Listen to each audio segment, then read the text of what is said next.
choosing to spend this rainy morning with us. It's not chamber weather. I don't know who ordered it, but we want to take it back this morning. Before we get started, I want to invite Jared Schweers with Key Element Media up to offer our invocation and pledge. Let's pray. Father God, we thank you for this day, Lord. We thank you for just all you provide us, and we thank you for this wonderful community that we get to live in and experience every day, Lord. We pray that you just bless this food, that you bless us as we go out in our day, and that we would just serve and honor you, Lord. In Christ's name I pray. Amen. Let's say the pledge. I pledge allegiance to the flag of the United States of America and to the republic for which it stands, one nation, under God, indivisible, with liberty and justice for all. You want to? Let's do it. Honor the Texas flag. I pledge allegiance to thee, Texas, one state, under God, one and indivisible. All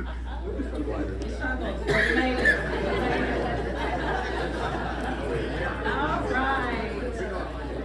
We are going to do things just a little bit different this morning. I looked around the room and I see so many new faces that maybe haven't attended a Rockwall area chamber event. So I had a conversation with one of our milestone members as they walked in this morning, and that's Rick and Leanne Phillip.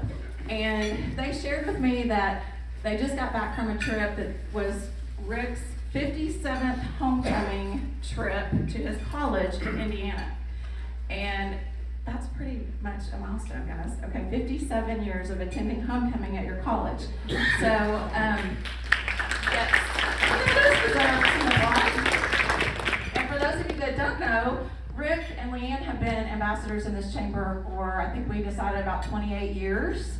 I know that he would probably say he built his business in the beginning through this chamber, being an ambassador. He attended all the ribbon cuttings, got to meet the decision makers, built his business through this chamber. So it made me think about what we do day to day. We connect people, we collaborate, and we put good leaders in a room together, and great things always come from that.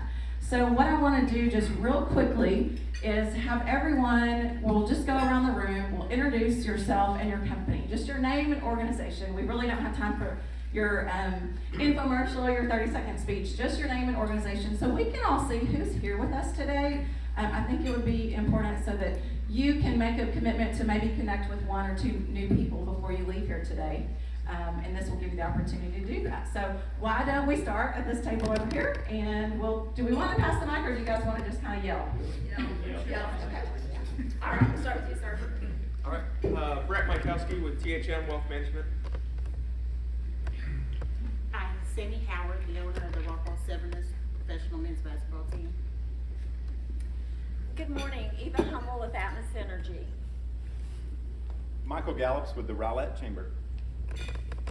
Rick Burtis with Republic Services. Sheila Hare with My Computer Guy. Leanne Phillip Insurance Services. Rick Phillip Insurance Services. Eric Campbell, Sapphire Bay Marina, and with us is Andrea Valenzuela, our General Manager, and Tony Dieste.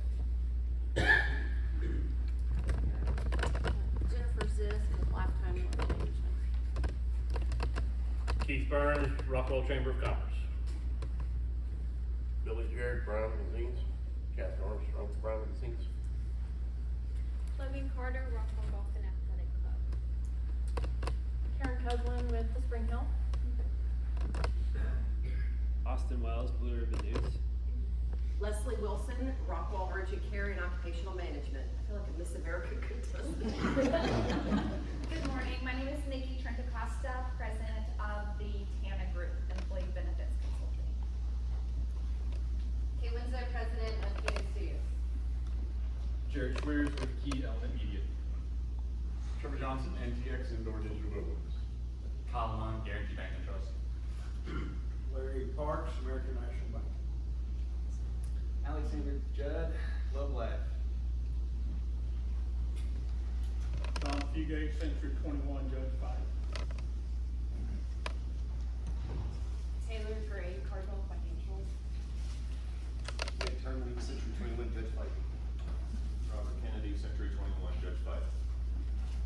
Juan Gonzalez, Century 21, Judge Fight. Lori Renner, Century 21, Judge Fight. Heather Beagler, City of Fate. David Belling, Mayor of Fayette, Texas. Tori Owens, Baylor Scott and White Lake Point. Lauren Stanley, Baylor Scott and White Lake Point. Terry McVeigh, Juvenile Med Spa. Larry Maynard, ADG Texas, community engineer. Stacy Maynard, ADG Texas. Jim Roseberg, Harbor Bay Marina. Ingrid Minkler with Eddie Halliday. Beverly Wilson, I'm with the High Place here in Rockwall. I'm Libby Tucker, City of Rowlett. Brian Thunderberg, City of Rowlett. I'm Shane Holas, I am with Mako Collision Repair, a full service body shop. Dan Gills with Doug's Cajun Diner. Sonia Abelhoff with the Rockwall Chamber of Commerce. And Miranda Martinez with the Rockwall Chamber. And Brady. That's Brady. Oh, okay. We were doing introductions, so with that being said, Brady is one of our board members. I want to thank our board of directors, those of you that are here today, and certainly our ambassadors for all the work that you do. And I want to thank Mayor Billings for attending with us today as well. It's always great to see the diversity in what businesses are represented here today, what organizations. So this is pretty cool this morning, guys. We are very excited to welcome our friends from Rowlett, our neighbors across the bridge. We get to hear what's going on right in Rowlett. Excited to share that with you all today. But I need to share just a couple of quick things about what's going on with the chamber so that you guys know what's going on. On the back of your programs, we have a list of events with QR codes that you can register for. Just a couple of things I want to highlight. We do have our 5th annual Young Professionals Conference tomorrow. So if you or someone on your team fits into that bracket, please come join them. We're going to actually be out at the Fayette City Hall in their beautiful facility hosting that conference tomorrow. Next week we have our Off the Clock networking. This is a once a month event that we host. It's actually going to be at Yoki's Sports Grill next Tuesday from 5 to 6. And if you pop in a little bit early, you can be there for the ribbon cutting with us at 4:30.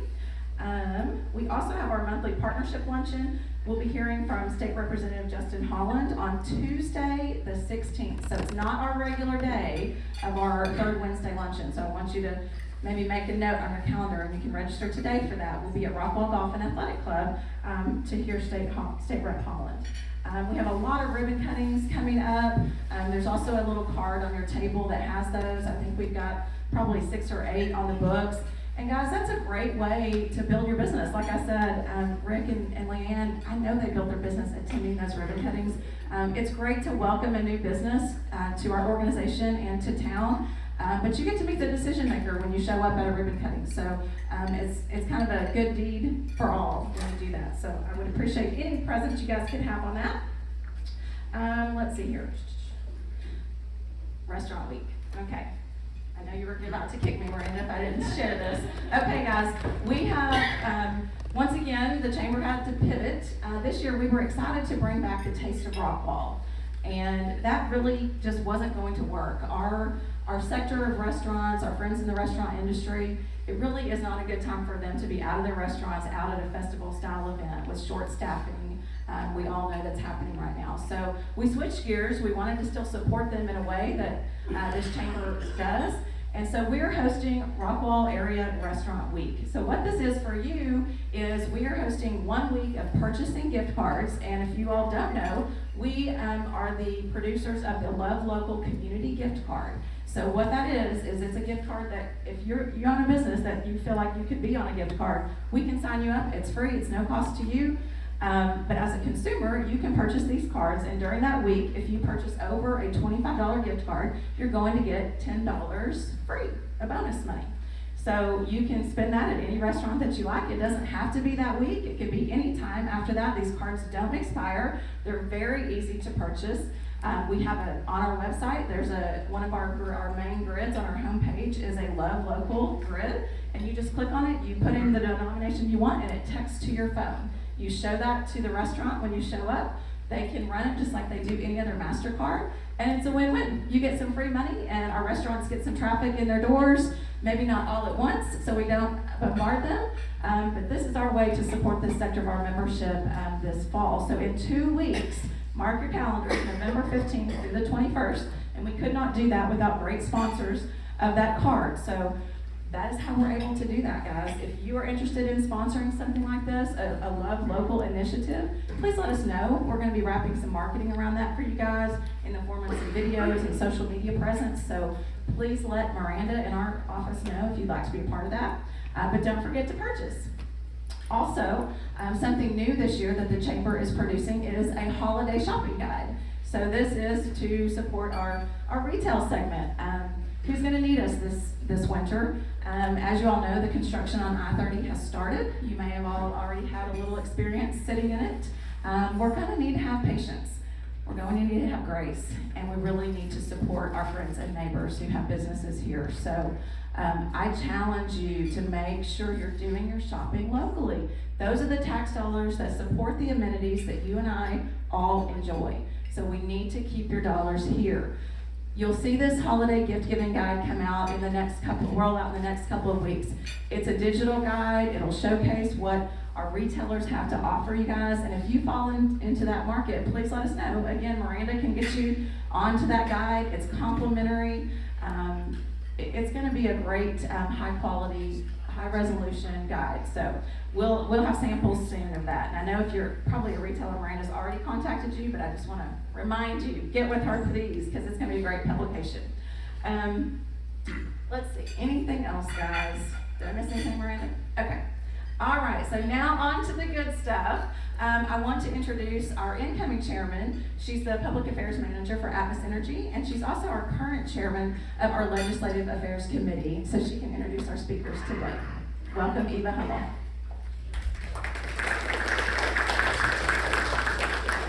Thank you, Darby. Good morning, everyone. Welcome. I wanted to thank everybody. It's such a cold, rainy day, and to see a full house here tells me we all want to know about Sapphire Bay. So before we get started, I really wanted to share some information about our friends from across the bridge. We have Brian Thunderberg, the city manager of Rowlett, here with us, and he has been the city manager since November of 2013.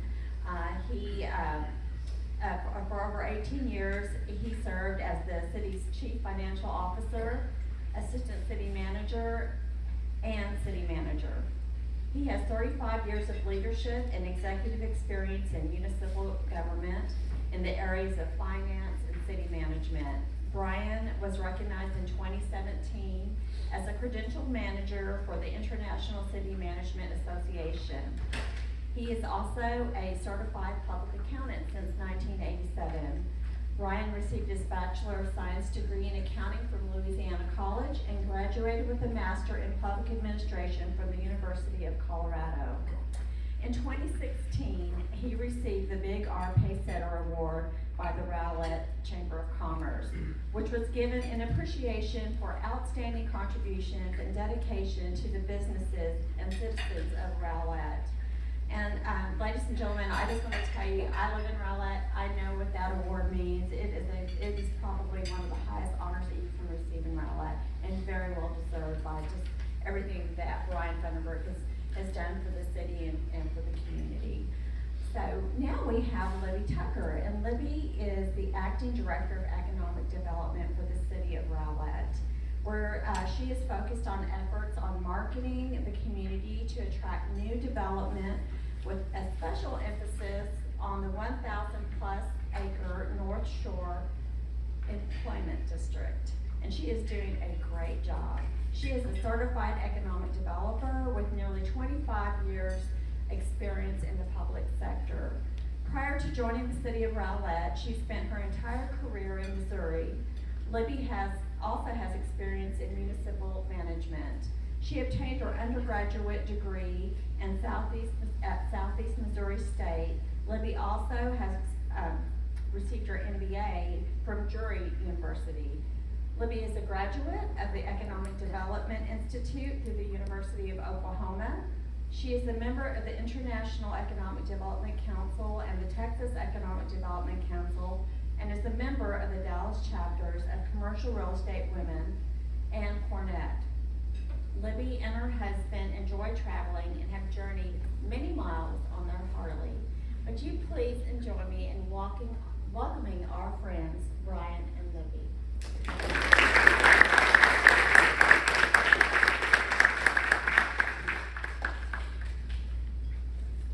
Thank you. Let's see. Oh, thank you. So, let's see. You know, I always hate these kind of introductions, but one thing I'll have fun with for a minute.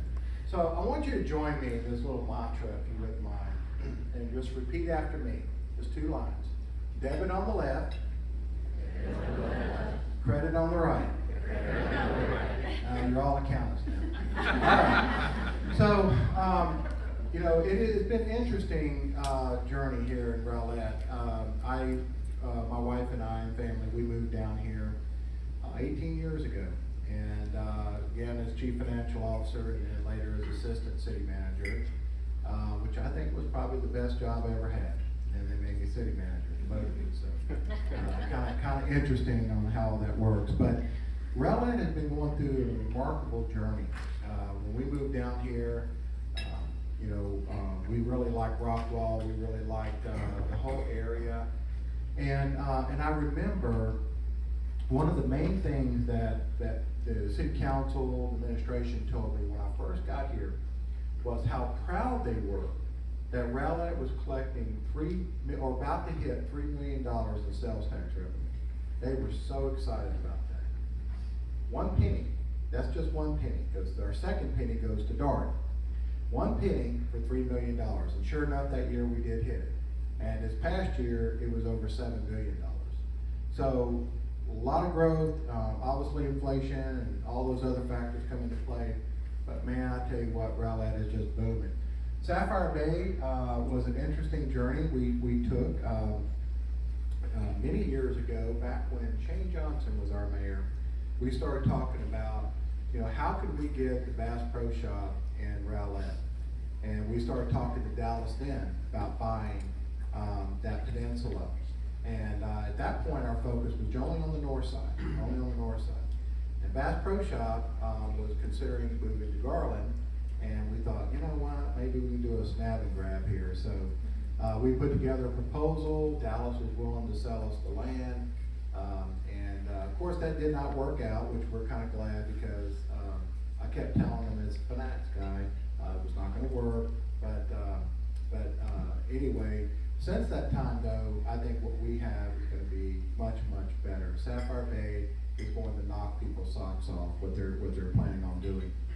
So, last thing I want to say before we kind of get started on that, I really want to thank the Rockwall Chamber for inviting us today. I think this is going to be have a lot of fun. Q&A is fine, so as long as it's not about Sapphire Bay, I can answer. So, all right. So y'all know where Sapphire Bay is, and I appreciate the comment made also about I-30, because I have told my staff for 3 years now, I believe, that if y'all live over here in Rockwall, you want to move to Rowlett before the construction starts. Getting here some days is going to be really, really hard.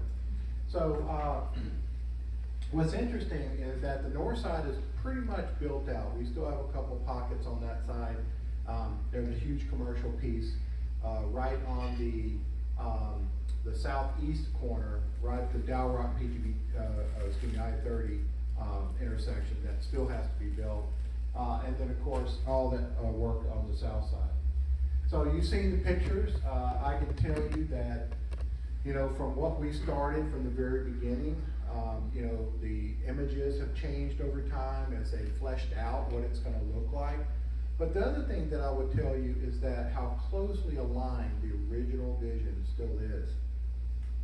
Some of you may know we went through litigation back when Bayside owned it, and then we were able to secure that on the south piece at least under Sapphire Bay, and that vision was picked up again.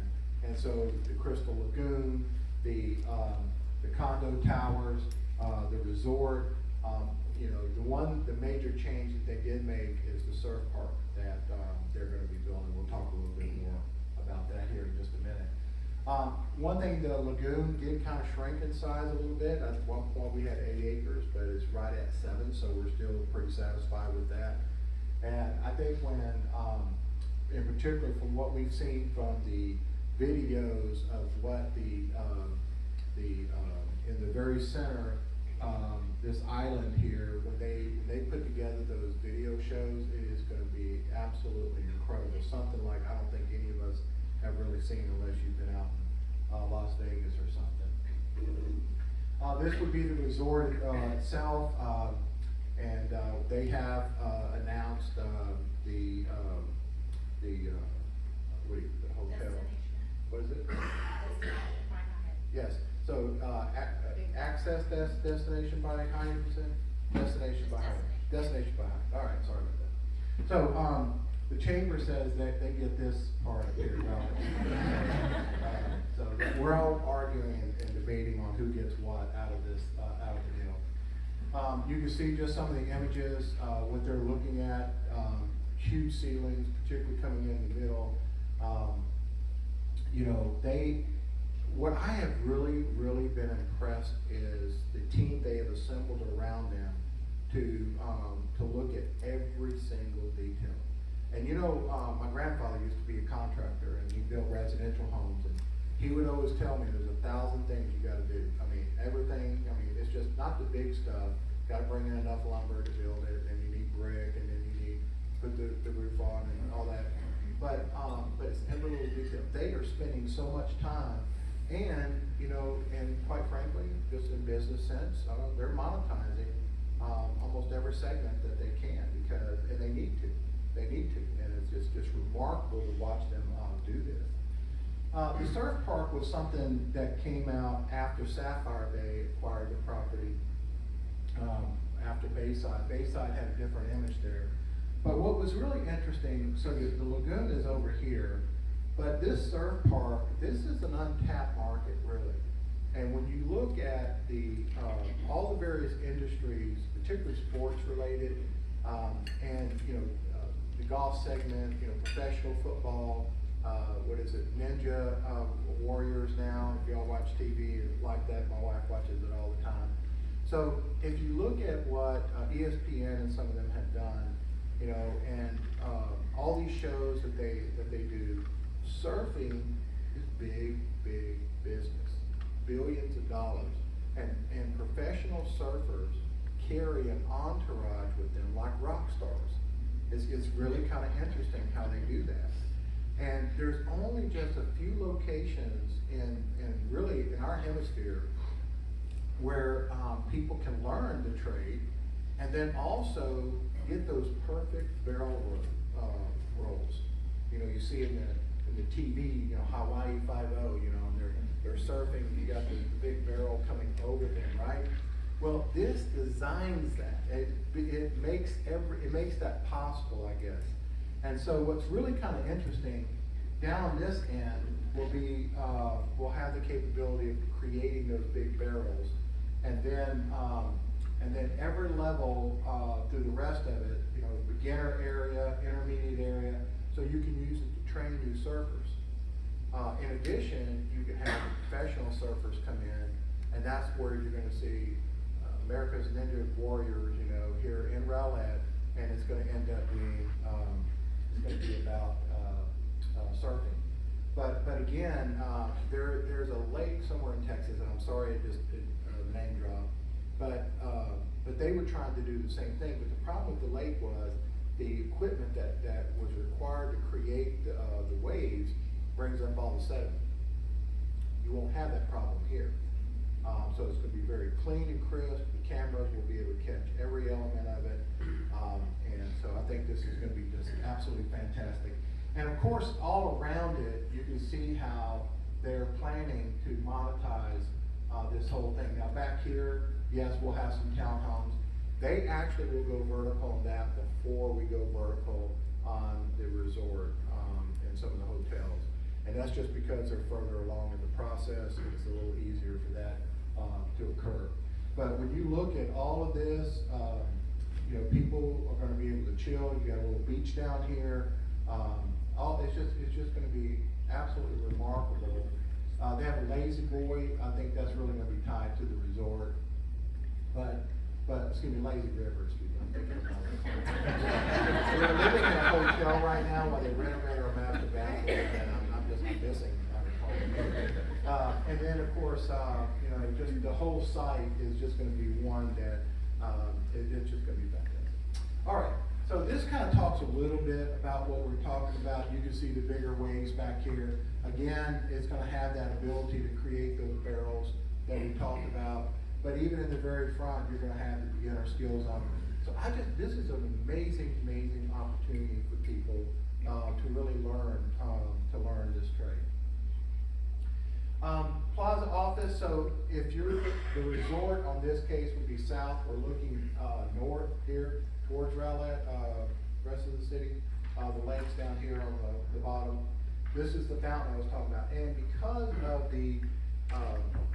of the mist that is created by, the water, it forms a screen that they can put images of, videos of. And so that's what we mean by, you know, whether you're on this side or the other side, you're gonna be able to watch this. One of the first ones they showed us as an example was one during Christmas. And you could imagine, you know, jingle bells in the background and then showing Santa's sled coming through there. And then what was really cool is that the view would have been from this side towards the resort. The resort's windows will also have a covering that also facilitates that same kind of video. And so it showed the Santa sled coming through here, and then it disappears for a second, then it reappears on the resort as it goes away. And it just, you know, when you're on this side looking south and you're seeing through this and the resort, it's just a massive, massive screen. This side, both of these were originally envisioned as office space. At this point, this is going to be more likely another secondary hotel and retail. This is still targeted for office, and of course those condo towers are over here on this side. And again, things evolve over time. Right now, because of COVID, pretty difficult to get a hospitality type project done and get financed, but we absolutely do believe we're going to be able to pull this off. Again, just some of the different features that we're going to have. In this particular case, this is on the south end, so the resort's over here, and the surf park is down here. This is the beach we were talking about. People will be able to enjoy, and just a lot of different features. Condo tower. I'm going to retire and buy a whole floor. Just that's going to be my future retirement income. Yeah, someday. Okay, you can just see some more features. This is, you know, first and foremost, we do hear a lot from our citizens about how we're giving away the city to garden-style apartments. Well, if y'all have looked at these apartments or multifamilies that are being built, they're not garden apartments. They are absolutely fantastic. They are, in some cases, the rent for those are more than I'm paying for my mortgage. And so, high quality of these things is just absolutely amazing. And of course, it will be on site as well. This just kind of shows you, there'll be a lot of open space, trail. They'll have a trail all the way around the site. When the bridge is done here, you'll have the trail go there. Of course, it's already been built in the Bayside area, and then and we'll connect it eventually to several different parks in sequence that we want to do. The lagoon, the surf park, these would be the townhomes we talked about, and then the condos would be over here. We've got Sapphire Bay Marina, which would be a world-class marina. I'm saying that because they're in the room, but absolutely going to be fantastic when they get done with it. And then of course, this is one of the office buildings. This will be the kind of the twin, but it'll be probably another hotel. And then there's some other things which we can't tell you about just yet. But, so pretty incredible, you know, site. We originally, when we got into this deal in 2015, the entire north and south, they're about the same size. So each side's about 110 acres, 115 acres or so. both sides was gonna be $1 billion project. Well, right now, just the south side is gonna be over $1 billion. So, not only is it because of the economy that's growing, but also because of the things that they're adding. All right, is this where the video is gonna work? So, do I click anything? One more. I click one more. We wanna show you all this video. Before we do, I'll say this. They've already formed in the lagoon, you can see that, and of course the surf park over here. And of course, you know, they gotta drain all that when they come in and put the concrete, but so far you can see they've been putting in the infrastructure, the roads, all the underground utilities are in now. Not for each individual site, but the main lines, main collectors and distribution lines and things like that, so let's see.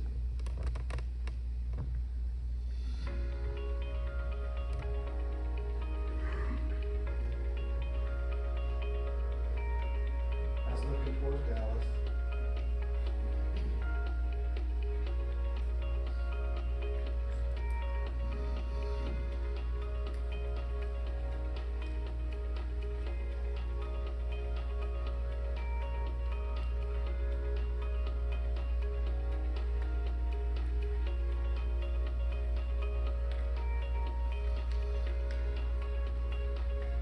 Surf park.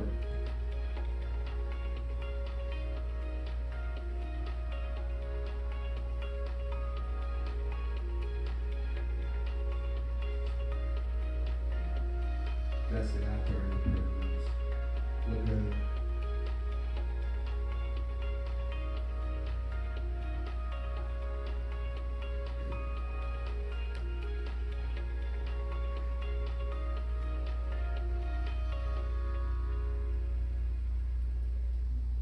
Very cool, huh? So again, all the utilities are in, the spine road, go to the next one. Yeah, so I-30. So just to say this, the way that they're gonna do this, as you guys know, I-30 is being built with, outer lanes.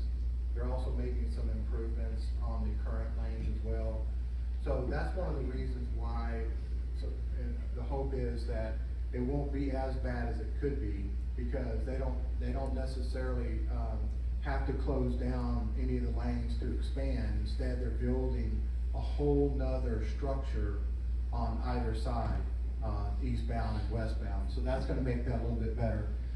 We'll have a new flyover to get to Dow Rock, so we gotta do that. Coming in from the east side, if you're coming south on Dow Rock, you'll actually go under this to get down to I-30. But again, I think this is the final configuration here. Then of course down into Sapphire Bay there, and then they'll be building a new overpass.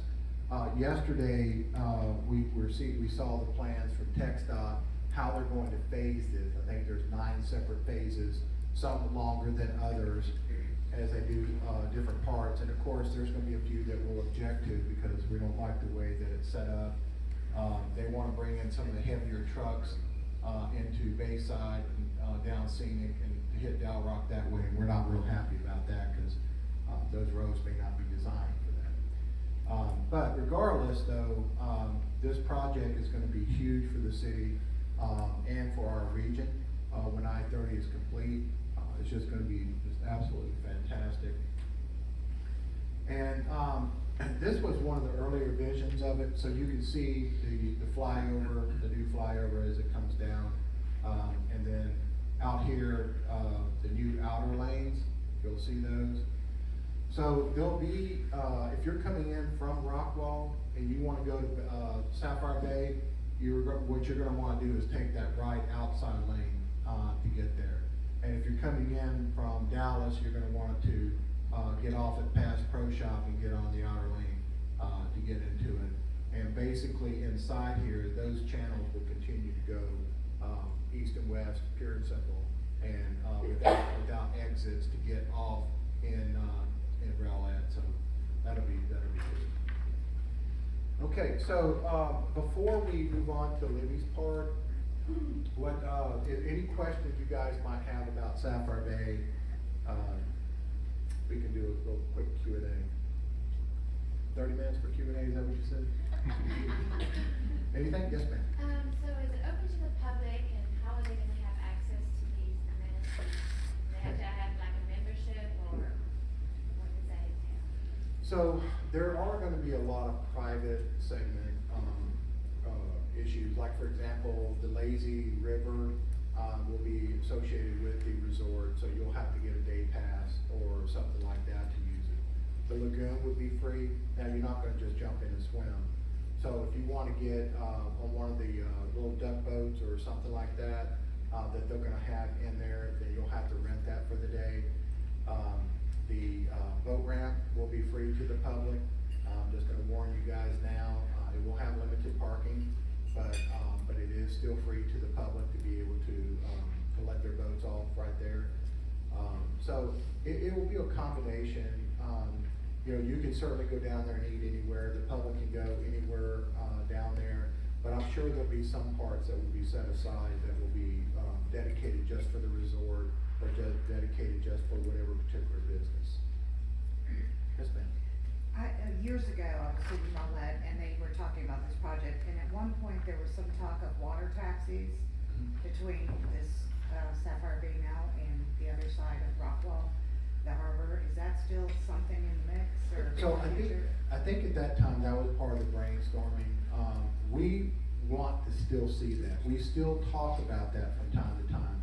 We think that to some extent, that will be a natural outreach of the project, and that there would be private interest in making sure that that happened. I know Kent Mark would love to see that, but right now they're focused on actually getting the project up and running. But she was asking about a water taxi, possibly going back and forth, say between the harbor and then the Sapphire Bay, and that is still something we would like to have, but it's not being programmed at this time. There will be docks that will be built on the south side. That would be a place that would be easy to pull up to and let people in and out. Yes, ma'am. Is there somebody I can speak to about the water taxi? Well, you could talk to Kent Mark, but I will say this though, their answer is probably going to be the same because it really hadn't changed in several years. And that is just that that's something they'd like to see, but it's not something they're going to focus on just yet. Yes, ma'am, in the back. Opportunities for live music, is there like amphitheater or a small stage or anything like that being included? So there is going to be an extraordinary amount of entertainment.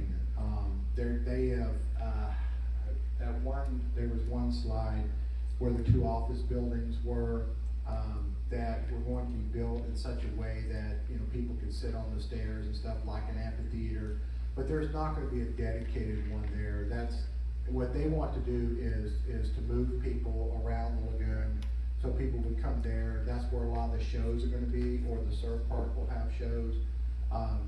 So there's not going to just really be a dedicated space for that. Instead, it will occur on the site itself. I want to go back, maybe just if I could. Let's see if I could. Well, it's undercover here, but this is this area right here is where we were talking about that people would be able to just sit. But for the most part, all the shows, it's going to be in different sections. And so it's not really going to be, I don't think, what you're specifically asking for. But they are expecting large groups, like during the holidays and things like that. This has to be monetized year round, so they will have entertainment all year long. Yes, ma'am. Anticipated date of completion, or? Say again? Anticipated date of completion, or? So what, the full build out was anticipated to be 7 to 10 years. And that's everything on site. What they're telling us, the phase 1A and B is going to be the resort, the other hotel, the lagoon and surf park is going to be in phase 1 regardless. And all that will be built out first, although I'll admit, I think the townhomes are going to go vertical before we do the other stuff, but the conference center, all that will be in phase 1. What I would say is that they have told us that it's about 2 years on the resort resort, the big hotel, before they open the doors. And that's just because of all the other stuff. So at this point, we're starting to put the utilities in that site, not just the main lines, but on that site, and go vertical. It's almost 2 years. And the good thing is, that's a great timing with I-30, because that's about the same length of time to get that project finished. But yeah, it's about 2 years to get phase 1B done, and really maybe even just a little bit beyond that to make sure that it has all the retail sector too. Yes, sir. What about residential? When do you see that available? So there are, the whole north and south was designed to have about 3,000 residential units through multifamily, through single family, which all are pretty much built now, I believe, or almost built. And so on the south side, the condo towers, the townhomes, that's primarily going to be where, and then there's some more multifamily in the center of the site. But again, I think the townhomes will start first. The condo tower will be in phase 2, not phase 1. The first tower, there are twin towers. First tower will start in phase 2. And then in the center, you'll see some of those multifamilies go up pretty quick too. So I would say that within 2 years, the townhomes will be open, probably less than 2 years. And then you'll see, probably the condo tower won't start for at least 2 years. Yes, sir? So, how do you guys plan to monetize on the surfing area? Is there gonna be like a membership option? Is it something you just kind of plan on coming every so often? Is the schedule gonna be so booked with? So what Ken and Mark has explained to us is they told us the various different ways they may run that, and they had not decided at that time. The first time we saw the videos was over a year ago. We've had several conversations about it since. But our focal element really with Rowlett has been more about what it's going to take to get it built rather than how it's going to operate. They do have a company that is going to manage all of the entertainment venues, the lagoon, the surf park, the resort. So they already have that group already established. But I can't tell you where they'll settle on how they're going to do it. Like you said, whether it's memberships or something else. Yes, sir? Any possibility of extending the DART train from the downtown Rowlett into this area? We were successful in getting it in there. I think it's their 2030 or 2040 plan. I can't remember which, I'm sorry. But it would be on that north side where the train tracks come through. DART has actually tried to, we've reached out a couple times about buying the property where we would put that station. But you know, they have a lot of other projects they're trying to get done, but at least we got it in that future plan. We certainly would like to see it. Any other, yes, sir? Is there any, or do you know if there's any opportunities still to get involved with the design and construction side of the project itself? So here's what I would say. Sapphire Bay is going to be kind of like a mini city. And so if we're talking about the entertainment stuff, I think they already have that team assembled, you know, that, because they're going to be touching everything, the wayfinding signs, all of it, the entrance features. But if you're talking about like the individual, like the architecture of individual buildings and stuff, I think you'll end up, as they hit each phase, there may be still an opportunity to do that. Your best bet would either to be called, I would say, call Kent Donahue. And Libby can make sure that she provides that to Darby, and we can provide his secret cell number and all that. So. Yeah, that'd be great. I tried to call her main line, and I'm sure he's getting a ton of calls, so just another call. Yes, sir, in the back. What are y'all expecting for parking? Are there going to be parking structures, or you feel like you're going to have enough parking just on flat land? As we know, with the harbor, it's been a large headache over the years. We have decided that there will be no parking. In all seriousness, there will be interim parking. They'll have some flat surface parking in interim while they build this building or that building or do this or do that. Ultimately, there is going to be structured parking. Some of that will come into play, kind of like what you know, what you'll see sometimes where you have these wraparound multifamily units around one. Down by the conference center, they want to put one there. That will be pure public use. Some of the others will have dedicated tiers or levels that will be for the people maybe who live there, and then they will set aside some of the spaces obviously for public. But you know, you can't have 3,000 people go down there for an event and not have parking. So, but that is part of their plan. It will have structured parking.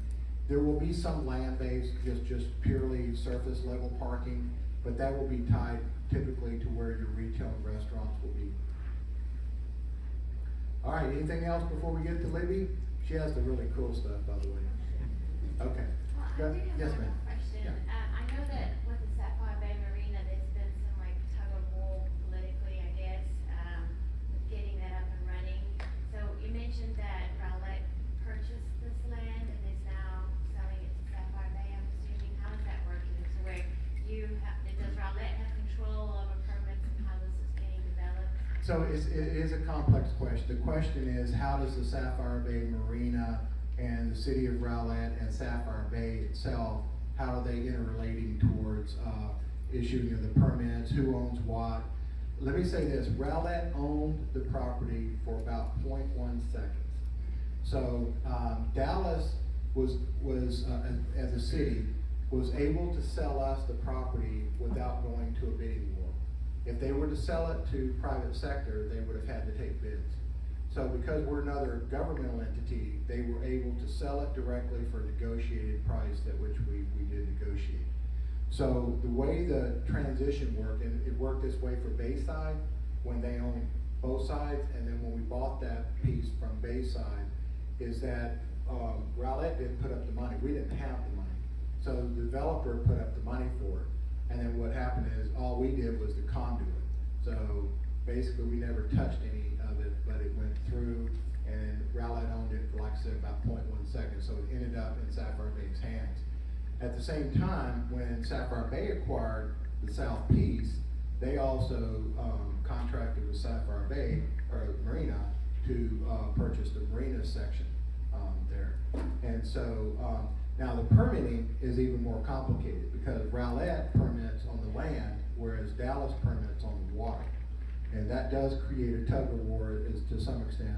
Not only are we saying, you know, that you have to meet our building standards and zoning codes and all that, but Dallas has a lot of special rules too. All the docks have to be built with this South American balsa wood, I think, or something like that. It's just really funky stuff that they do. But the Marina's navigating through all that. We had a pretty good meeting recently that I think we broke through some major issues, and so hopefully we'll get those things resolved pretty quick. Oh, that'd be great. Yep. All right, I'm gonna turn it over to Libby, and she'll tell you about the rest of it. Thank you, Brian. And no, he had the most interesting stuff, but we did want to update you on a few other things that are coming to Rowlett and some things we're working on. So even mentioned in my introduction about my focus on the North Shore area. So this has been a planned district in Rowlett for many, many years, and we're finally seeing some traction on it, if you will. So the PGBT is the yellow line in the middle, and this is again on the total opposite side of town for us, the northern edge.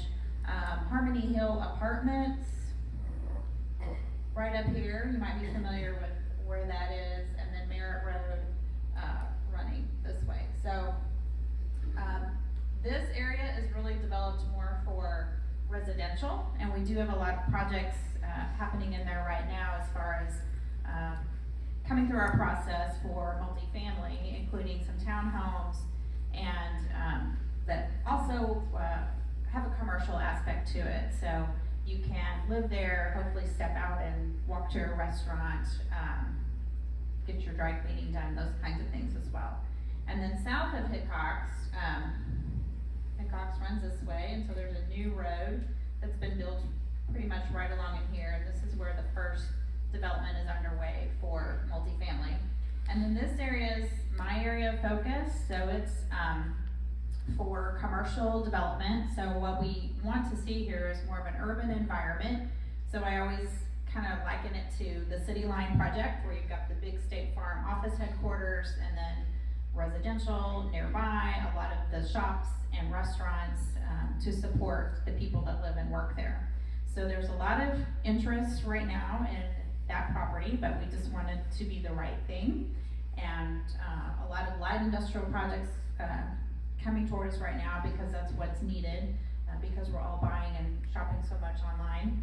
And so we're just trying to carefully plan that out. And so for the corner here at PGBT and Merritt on this end, we really are trying to reserve that for more of a high density area, again with that commercial multi-story office building kind of feel to it.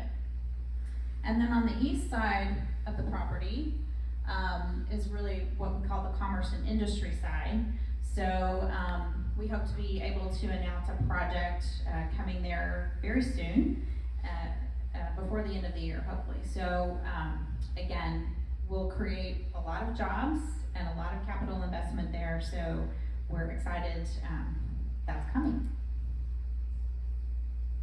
And again, the kinds of businesses we're trying to attract, very similar to what's in the region, but biotech kind of offices, office headquarters, education and medical services, advanced manufacturing, again, trying to create an employment center for us because we have a 90% out commute rate for residents that live in Rowlett. So we want to create those jobs so they can live and work in Rowlett.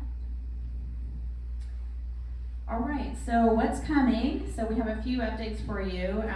The Home 2 Suite, so this is in the Bayside project, just north of Sapphire Bay, and they keep pushing back their date. It looks like it's done, but I think they're waiting on some materials. The construction delays have given them a little bit of a hard time. So now they're predicting January 22 is what's on their website for taking reservations.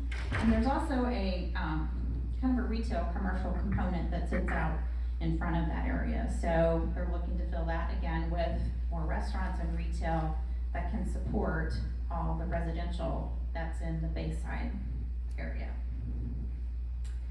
And then our commercial corridor, as you know, is really along Highway 66.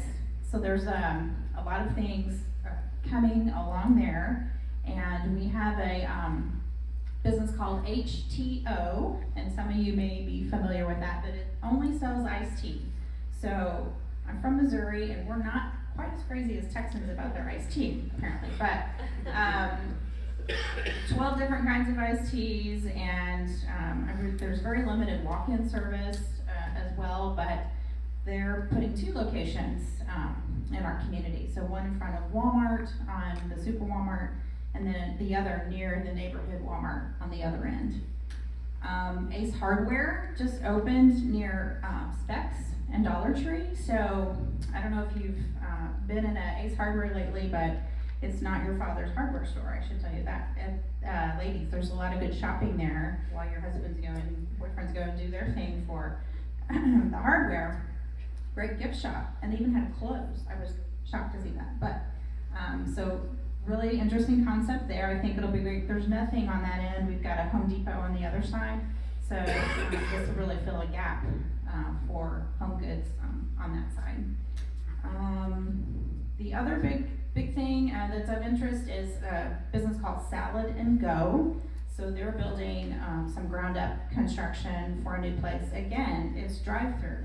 It's only drive-through. Get your salad. I think they'll have some that are pre-made, and you can just grab and go, or you can kind of build your own, again, through the drive-through. So they'll have 2 drive-through lanes. It's kind of the Chick-fil-A philosophy, I think, but that's what we as consumers are moving toward, is just driving and not really going in, kind of fast casual. We were talking about this with our planning group this week. Fast casual is not even really a thing anymore. So Five Below is opening near the Target Center on more on the PetSmart end. So they'll be opening early next year. And finally, a restaurant called Hawaiian Bros. So they have a concept in Garland, and kind of like their food hall area. I didn't know Garland had a food hall, but they do, kind of in one of their industrial areas. And so it's Hawaiian food. They do have a Spam dish, so it's kind of like a sushi roll thing. But they're going in the old El Pollo Loco facility, if you know where that's at. So they're working on redoing that right now. I think that's the high point. So, anyone have any questions about anything they've seen under construction or heard about? Yes. I drive to the lake many times a week, and over the last 18 months, I see apartments on 90, I see apartments on 30. Could you net out the number of doors that have been added past 18 months? Gross numbers. Is it 2,000, 4,000, 5,000? Number of apartments? No, it's nowhere near 5,000. I think we have about, he's asking about all the multifamily that's been built in the past 18 months. So total, I believe, we just did a report on this, we've got about 3,400 units total in Rowlett. And so I would say in the past, Harmony Hill is around 800, it's the largest one we've had. And there's a couple under construction now in downtown that have about 300 each, so. And would that include Bayside? Bayside, no. I'm not, I think it did, yeah, the report that I remember, it does include Bayside, it does not Yeah. include the ones going on Sapphire Bay, Right. because they hadn't been built. So not Sapphire Bay yet because it's not built, but yeah. So there's a lot, and council is very, they've made some changes recently where you have to get a special use permit to have multifamily, so it has to go before council to get their approval, and they're going to be looking for some commercial component to that to offset all the multifamily. On 66, just Rowlett or any of the entities involved have any plans to clear out the stumps that are on the lake, talking about? Okay, So that would like stop, you can't boat or anything there because of all the tree stumps? So the trees along 66 at the lake, is there any plan for us to remove any of the, like, to make a public boat access? Is that what you're talking about? Accessible for boating. Yeah. We are having that conversation, right there by 66 to put in another boat ramp, but, right now, obviously it's not funded, it's just we're in discussions about it. Alright, so we are looking at that area for another public boat ramp on 66, but, still in discussions about that, but we know there's a need for more, yeah. Anything else? Alright, thank you for having us today. Thank you so much, Libby and Brian, for such an informative update today. Again, it was great to see so many new faces. I hope that you get the opportunity today to meet someone new. And I always encourage you to do business with your chamber partners first, if you can. And again, join us for Restaurant Week, November 15th. There's some free dollars out there, folks. Easy, easy, easy. November 15th, go to our website, purchase your gift card of $25 or more, and get your $10 free. And if you are someone that owns a business that should be on the gift card, please let us know. We want you there. So again, thanks for joining us today. We appreciate you, and remember to shop local.